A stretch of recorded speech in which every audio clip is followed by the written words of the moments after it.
قال النبی صلی اللہ علیہ وسلم اقرأ القرآن فإنہ یأتی یوم القیامۃ شفیعا لأصحابہ۔ نبی کے نے فرمایا قرآن پڑھا کرو، اس لیے کہ قیامت کے دن یہ اپنے پڑھنے والے کا سفارشی بن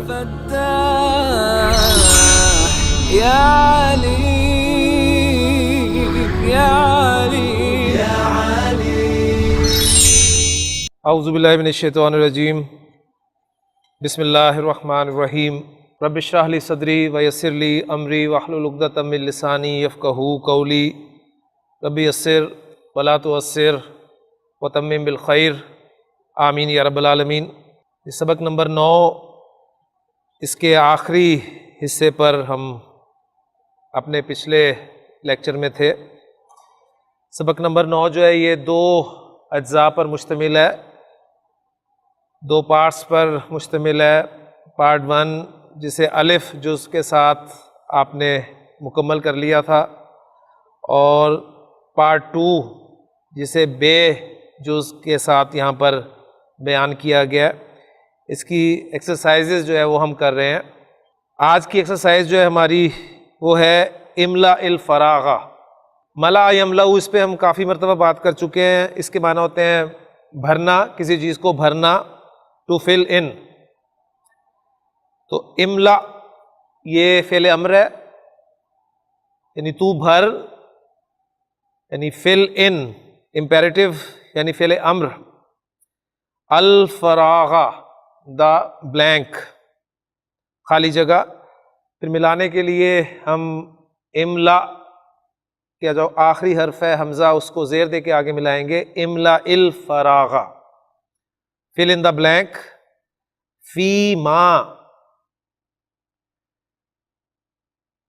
اچھا، ہم نے خالی جگہ کو بھرنا ہے، کس چیز کے ساتھ بھرنا ہے وہ تو آگے آئے گی، یعنی فی ما یلی کو چھوڑ کر آپ دیکھیں خالی جگہ کو آپ نے بھرنا ہے کس چیز کے ساتھ؟ بن نعتی، ٹھیک ہے، صفت کے ساتھ۔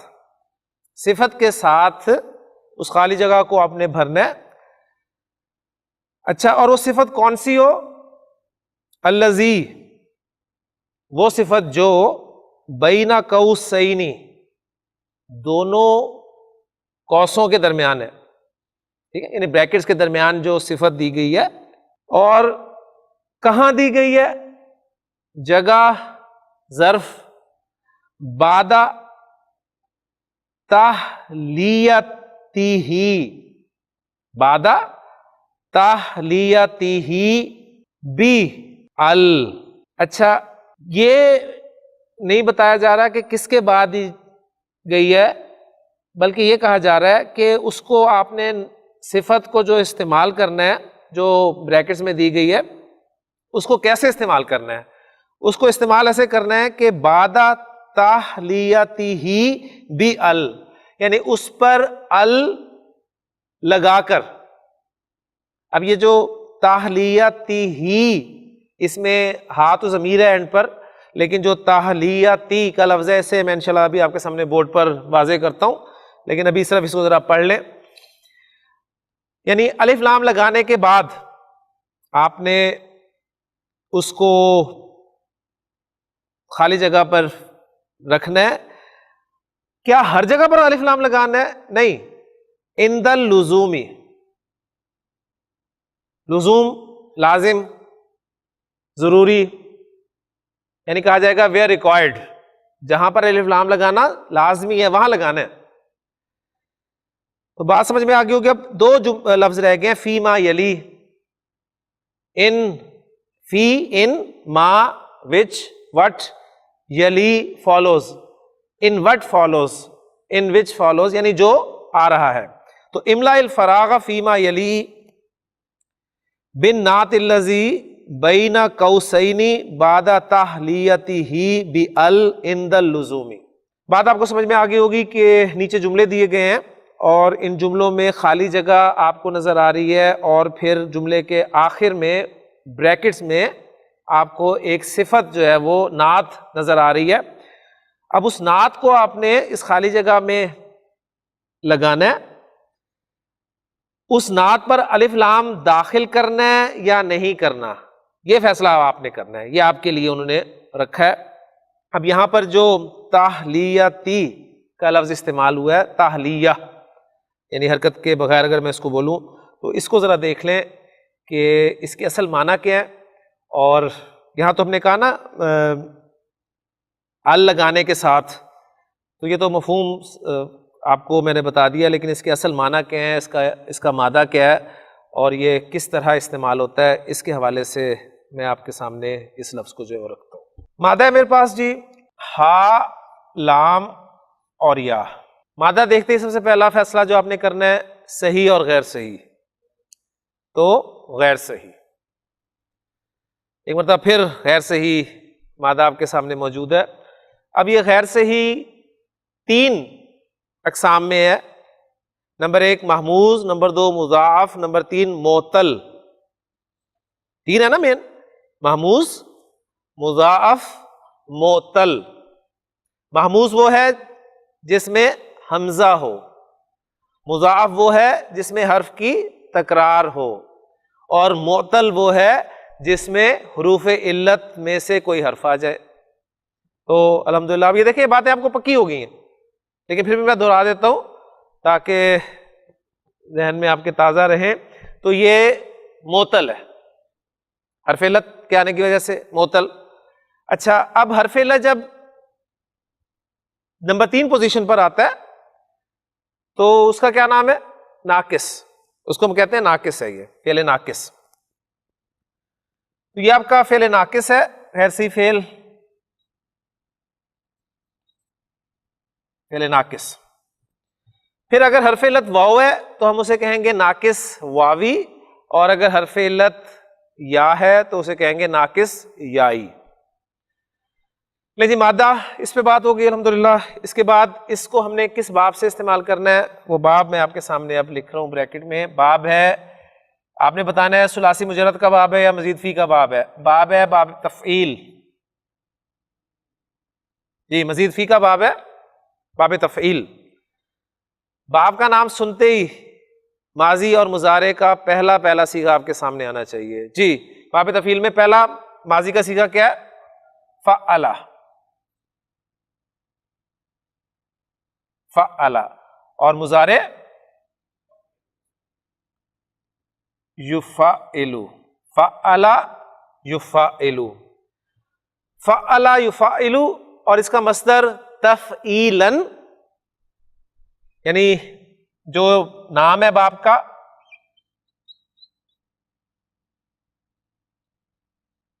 اور مصدر کو ہم حالت نصب میں بولتے ہیں تفعیلاً، یا پھر باب تفعیل کا ایک اور مصدر آتا ہے تفعیلتاً، تفعیلاً یا تفعیلتاً۔ اچھا جی، اب مادہ پھینک لیتے ہیں۔ میرے پاس فعلا ہا لام یا مادہ ہے، تو میں ہا لام یا مادہ رکھتا ہوں ادھر، جو حرکات ہیں وہ پوری کرتا ہوں، تو یہ بن گیا جی آپ کا حلیا۔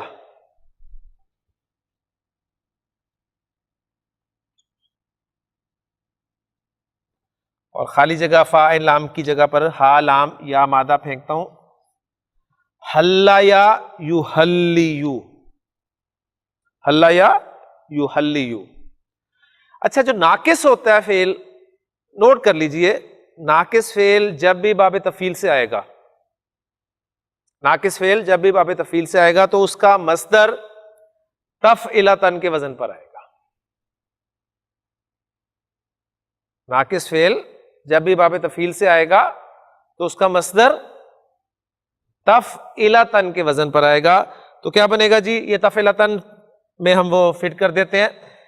ہمارے پاس تا، فا ساکن، عین زیر کے ساتھ، اور لام پہ زبر، اور اینڈ پہ گول تا، کیونکہ فا عین لام کی جگہ ہم نے چھوڑنی ہے نا، تو کیا بن گیا جی؟ تحلیتاً، تحلیتاً۔ تو ایک چیز تو آپ کے سامنے آ گئی ہوگی کہ یہ جو لفظ آپ کے سامنے ایکسرسائز میں ہے وہ کیا ہے؟ تہلیتی،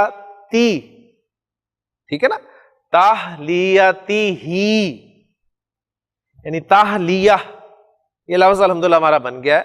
یعنی آپ کو پتا چلا جی یہ مصدر استعمال ہوا ہے حال عام یا مادہ باب تفعیل سے. کلیئر ہو گیا؟ اب دیکھتے ہیں جی اس کے معنی کیا ہے، لیکن اس سے پہلے اب غیر سے ہی فعل ہے تو ظاہر بات اس میں کچھ چینجز تو آنی ہے.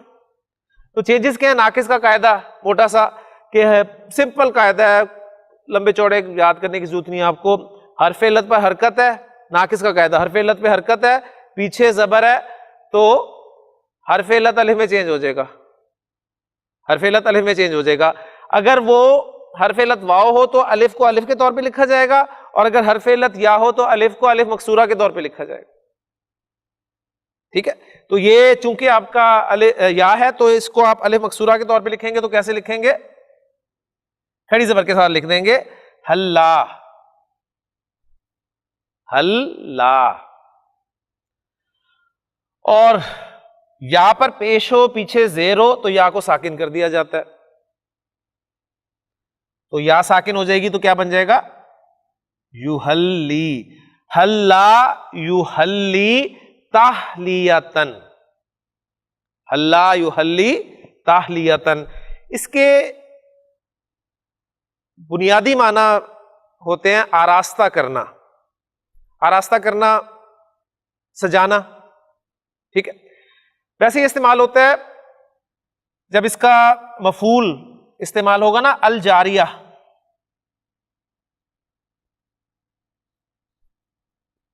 الجاریتا، یعنی حلا الجاریتا، لڑکی کو زیور سے آراستہ کرنا، لڑکی کو زیور پہنانا، یہ معنی ہوں گے. ٹھیک ہو گیا؟ پھر اس طرح اگر اس کا مفعول آ جائے السیفہ،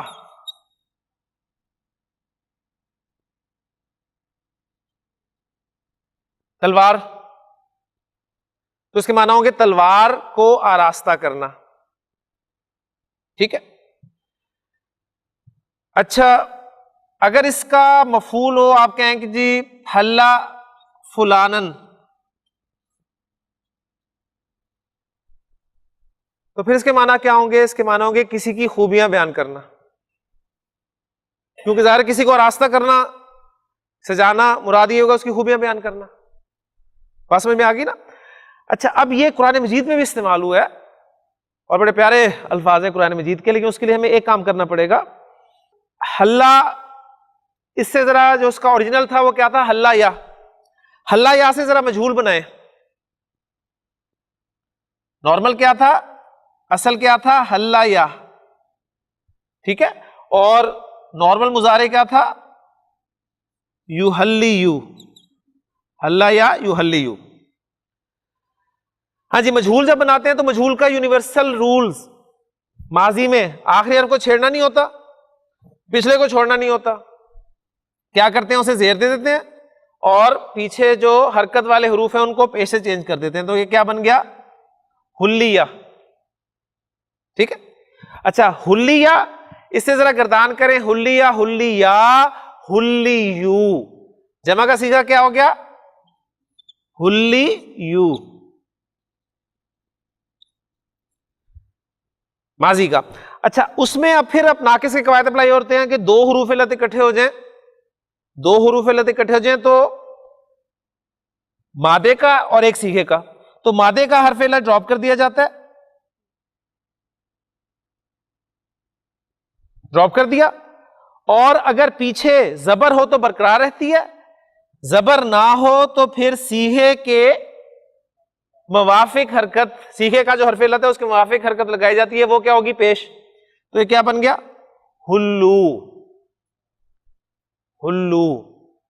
بڑے پیارے الفاظ ہیں سورۃ الدہر میں، وَحُلُّوا أَسَاوِرَ مِن فِضَّةٍ، اور انہیں کنگن پہنائے جائیں گے. وَحُلُّوا، اور انہیں پہنائے جائیں گے، وہ پہنائے جائیں گے، انہیں آراستہ کیا جائے گا، اساورہ، کنگن، من فضۃ، چاندی کے. ٹھیک ہو گیا؟ تو یعنی ذکر تو آخرت کا ہے نا، بنا ماضی سے ہی ہے، حلو میں ترجمہ کیا کر رہا ہوں، انہیں پہنائے جائیں گے، ظاہر بات ہے یعنی وہ آخرت اتنی کنفرم ہے کہ ماضی کی بات ہے، حلو یعنی پہنا دیے گئے انہیں ہم ترجمہ آپ ظاہر بات ہے اس آخرت کے حوالے سے کریں، وَحُلُّ أَسَاوِرَ مِن فِضَّةٍ وَسَقَاهُمْ رَبُّهُمْ شَرَابًا طَهُورًا، اور ان کا رب انہیں پاکیزہ شراب پلائے گا. ترجمہ یہ کریں گے وَسَقَا، حالانکہ ماضی کا صیغہ ہے لیکن ترجمہ میں یہ کریں گے پلائے گا. اچھا اسی طرح ذرا مضارع سے بھی بنا لیں مجہول. ہاں جی، مضارع سے مجہول بنانے کا یونیورسل رول کیا ہے؟ آخری حرف کو چھیڑنا نہیں ہے، پچھلے کو چھوڑنا نہیں ہے. ماضی میں ہم نے اسے زیر دی تھی، مضارع میں ہم نے اسے زبر دینی ہے. ٹھیک ہے، اور کیا کرنا ہے؟ علامت مضارع کو پیش کے ساتھ چینج کر دینا ہے، وہ پہلے ہی پیش ہے اسے رہنے دیں. تو یہ کیا بن گیا؟ حلیا یحلیو، یحلیو. اور پھر یحلیو جو ہے یہ وہی قاعدہ اپلائی ہوگا کہ حرف علت متحرک حرکت ہے، پیچھے زبر ہے، اس کو کھڑی زبر میں چینج کر دیں گے. تو یہ آپ کا بن جائے گا یحلا، حلیا یحلا. چینجز ہیں یہ اس لیے میں آپ کو سامنے رکھ رہا ہوں کہ جب آگے ضرورت پڑیں گی تو آپ پھر اپنے طور پہ ورکنگ کریں گے. بہرحال یحلا یو تھا، یحلا یو سے جمع کا صیغہ بنائیں ذرا، یعنی اگر ترتیب وار چلیں تو یحلا یو، یحلا یعنی، یحلا یونا. صیغہ ہے یحلا یونا.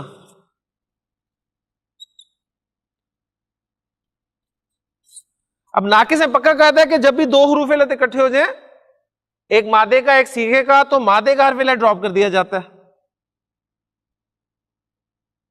پیچھے زبر ہو تو برقرار رہتا ہے، زبر ہے تو برقرار رہے گا اور یہ بنے گا یحلونا، یحلونا. تو قرآن مجید میں یہ بھی استعمال ہوا ہے وَيُحَلَّوْنَ فِيهَا،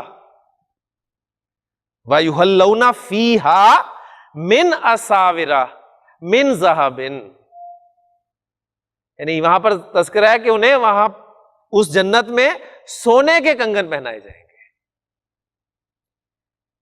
تو دونوں یعنی ایک جگہ چاندی کے کنگن پہنانے کا تذکرہ ہے، ایک جگہ سونے کے کنگن پہنانے کا تذکرہ ہے. تو قرآن مجید میں یہ ورب استعمال ہوا ہے. اچھا اسی سے ہلیاتن، زیور کے لیے عربی زبان میں لفظ استعمال ہوتا ہے، اور ہلیاتن اس کی جمع جو آتی ہے وہ آتی ہے حلیون، زیورات. تو یہ کچھ انفارمیشن میں نے آپ کو اس مادے کے حوالے سے دے دی. تو اب دیکھیں جو ہمارے سامنے ورڈ آیا وہ کیا ہے؟ تحلیتی ہی.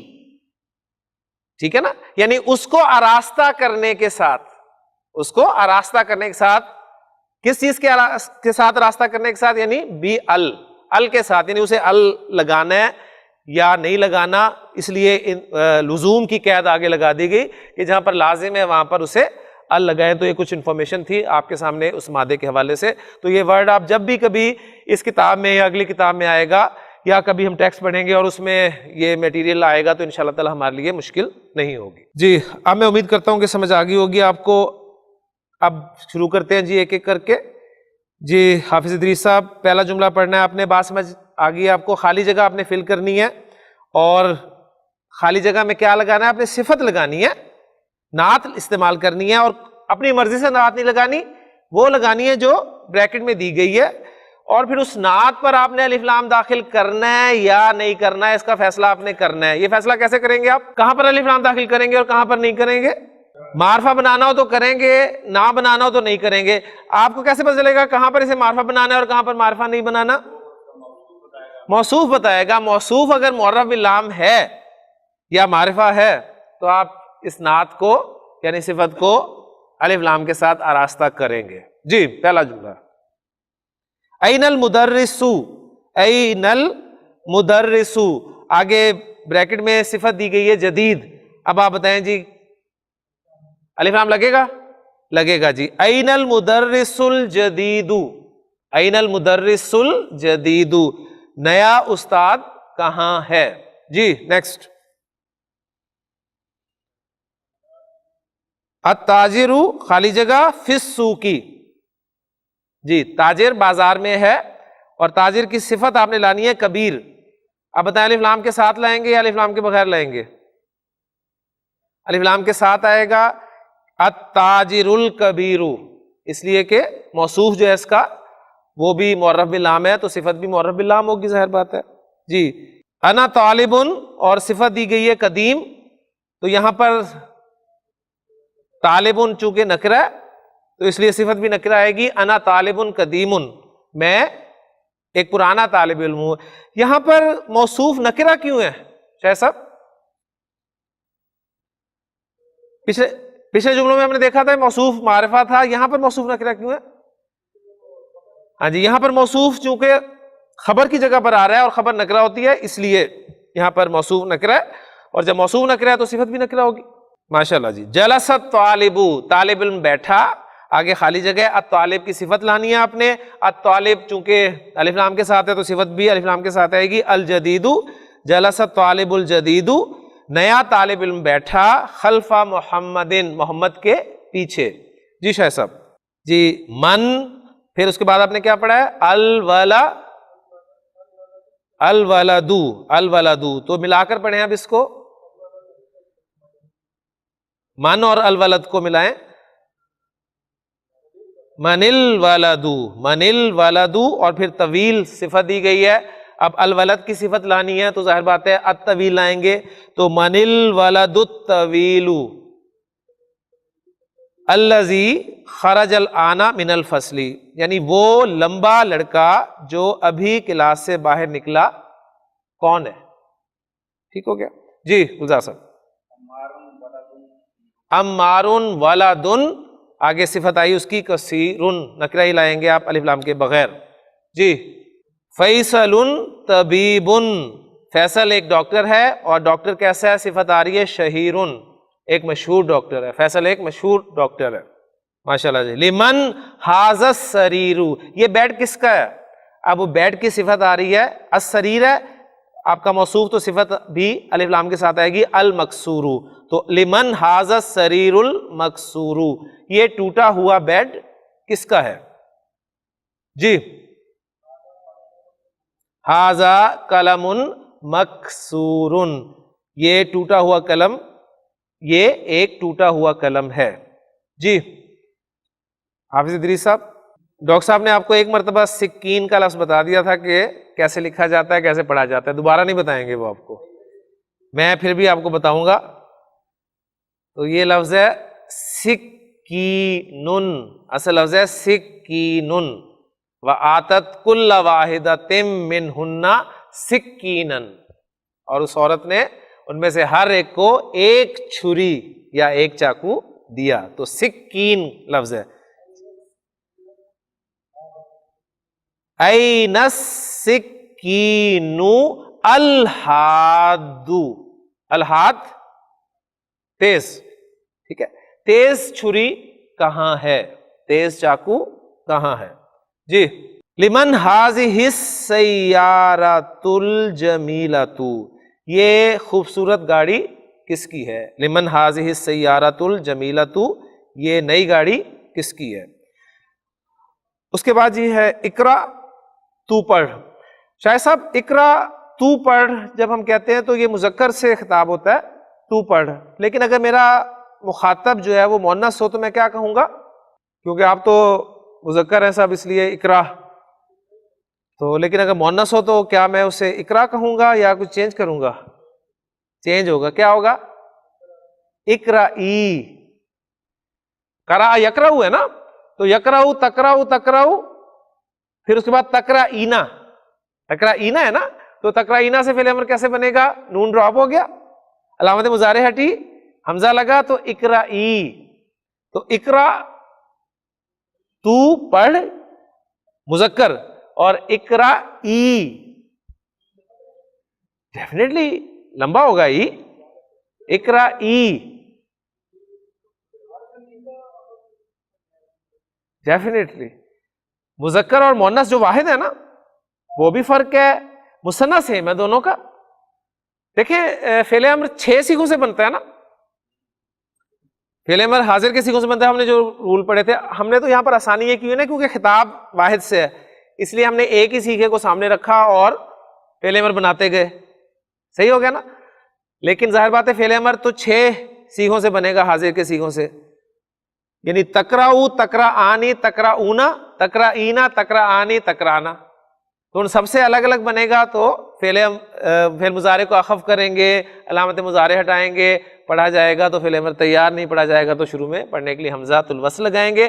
تو یہ جو پہلا سیکھا ہے وہ بنے گا اقرا، دوسرا بنے گا اقرا، اور تیسرا بنے گا اقرأو،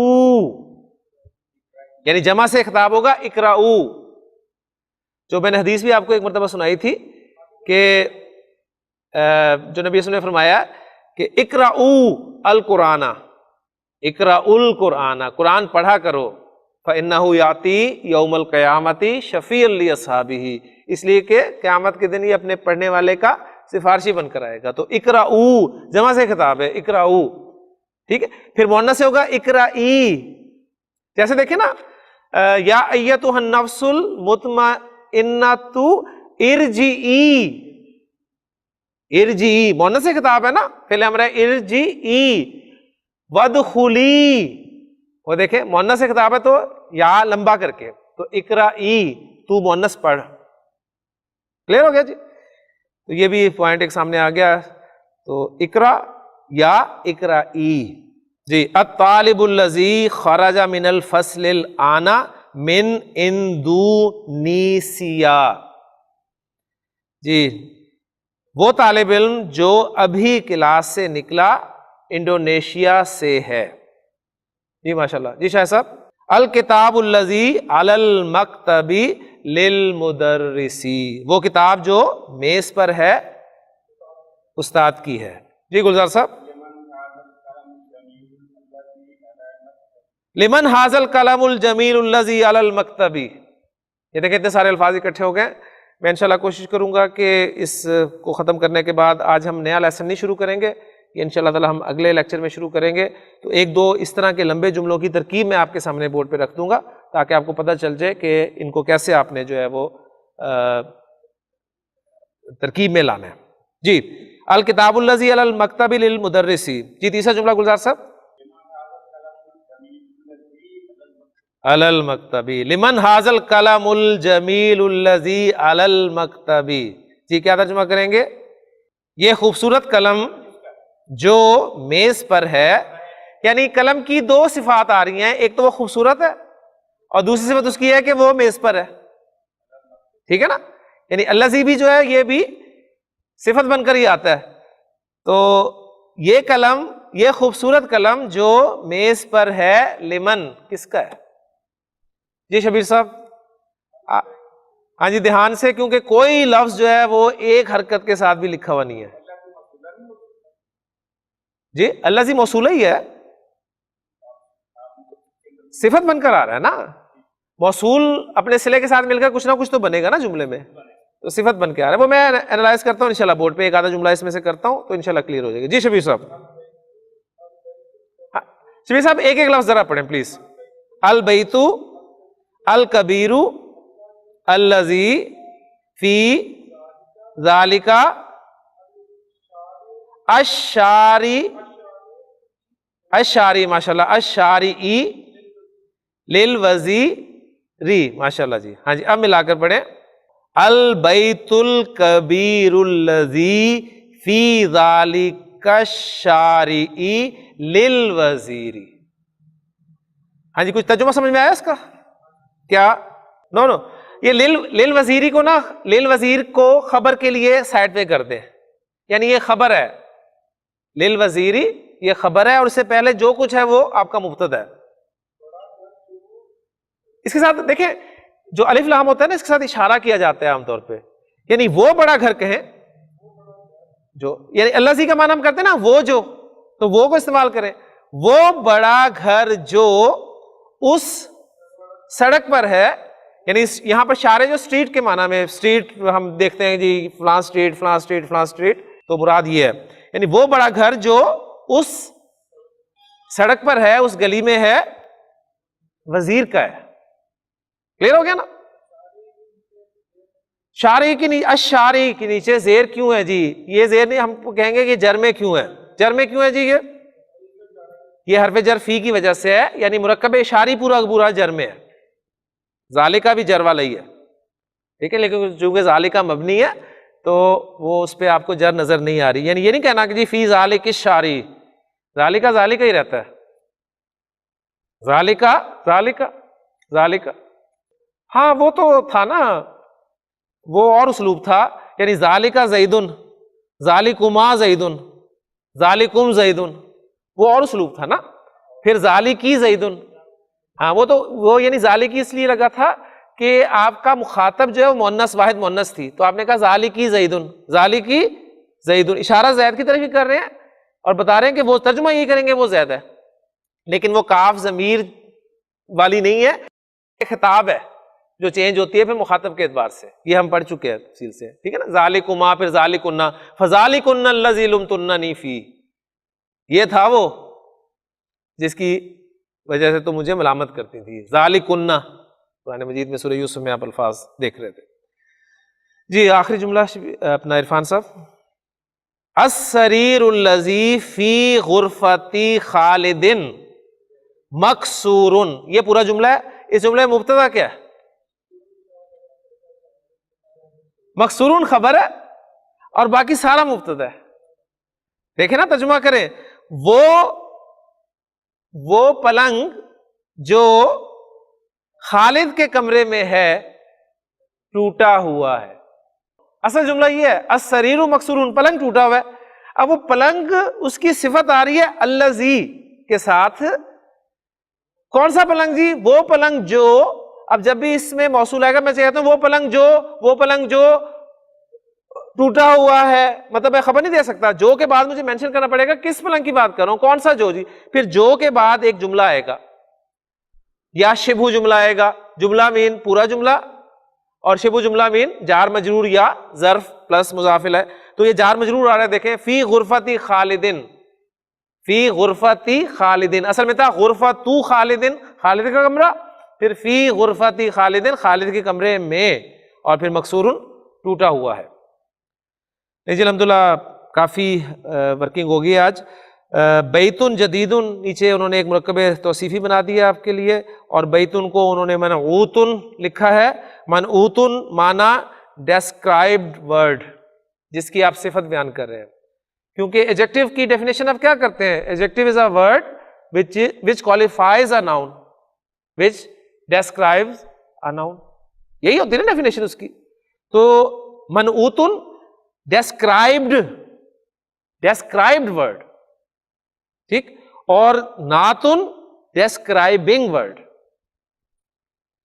تو ڈیسکرائبڈ اور ڈیسکرائبنگ کا فرق آپ کے علم میں چونکہ ہے تو یہ بھی کلیئر ہو گیا. پھر اس کے بعد الکلمات الجدیدۃ، نئے کلمات ہیں، اس میں المکتبۃ، الآن، المروحۃ، المستوصف، المدرسۃ الثانویۃ، الوزیر، شہیر اور حاد.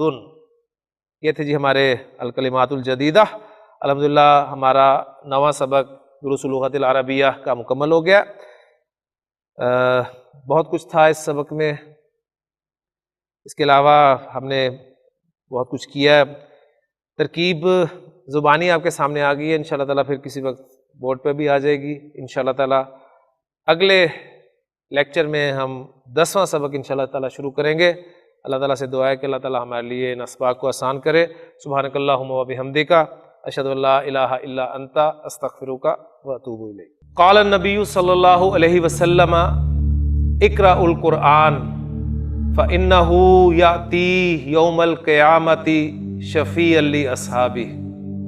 نبی کے وسلم نے فرمایا قرآن پڑھا کرو اس لیے کہ قیامت کے دن یہ اپنے پڑھنے والے کا سفارشی بن گا.